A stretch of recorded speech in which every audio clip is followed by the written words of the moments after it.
আসসালামু আলাইকুম। আপনি স্মার্টফোন ব্যবহার করেন, স্টোরেজ ফুল নোটিফিকেশন কখনো না কখনো পেয়েছেন। আমরা অনেকেই গুগল ড্রাইভ ব্যবহার করে থাকি। আমরা গুগল ব্যবহারকারীরা প্রত্যেকেই তথ্য সংরক্ষণের জন্য পনেরো জিবি করে স্টোরেজ পেয়ে থাকি, কিন্তু নানান কারণে আমাদের স্টোরেজ ফুল হয়ে থাকে, যার ফলে স্টোরেজ ফুল নোটিফিকেশন আসতেই থাকে। এতে করে কি হয়, আমাদের যে দরকারি যে ফাইলগুলো, ইমেলগুলো, তথ্যগুলো, সেগুলোকে ডিলিট করে দিতে হয়। তবে আজকে আমি কিছু কৌশল আপনাদেরকে জানিয়ে দিব। এগুলো কৌশল ব্যবহার করলে আপনি 15 জিবি স্টোরেজ দীর্ঘ সময় ব্যবহার করা সম্ভব।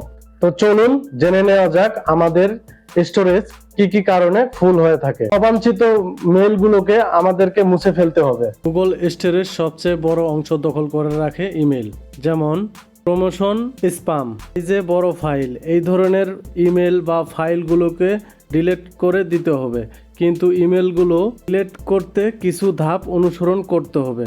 বড় ফাইল খুঁজে ডিলিট করুন। ইমেল সার্চ বারে গিয়ে টাইপ করুন column attachment larger 10M। Search করার ফলাফলে 10 মেগাবাইটের চেয়ে বড় ফাইলগুলো দেখাবে। সেগুলোকে রিভিউ করে প্রয়োজন না থাকলে ডিলিট করতে হবে।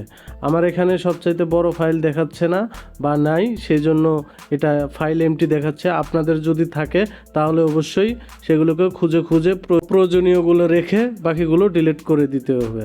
নাম্বার 2, আমাদের স্টোরেজ খালি রাখার জন্য আমাদের প্রতিদিন স্প্যাম ও প্রমোশনাল ইমেল মুছে ফেলা। প্রয়োজনীয় তথ্য ডিলিট করুন। নাম্বার 3, গুগল ফটোসে ফটো ভিডিও সংরক্ষণ করা। গুগল ফটোসে অনেকগুলো ফটো ভিডিও জমা হতে পারে, যা আপনার স্টোরেজ ফুল করে। নাম্বার 4, ডুপ্লিকেট ফটো সরিয়ে ফেলা। অনেক সময় দেখা যায় আমরা যখন গুগল ড্রাইভে আমাদের যে ছবি আপলোড করি, তখন অনেক সময় একই ছবি বারবার আপলোড হয়, যা অপ্রয়োজনীয়ভাবে জায়গা নেয়। গুগল ফটোসে গিয়ে ডুপ্লিকেট ছবি খুঁজে বের করে ডিলিট করতে হবে। আশা করি আপনারা বুঝতে পেরেছেন কিভাবে সঠিক নিয়মে গুগল স্টোরেজ ব্যবহার করলে 15 জিবি দীর্ঘ সময় ধরে ব্যবহার করা সম্ভব। তো এই ছিল আজকের ভিডিও। যদি ভিডিওটি ভালো লাগে অবশ্যই ভিডিওতে একটা লাইক দিবেন।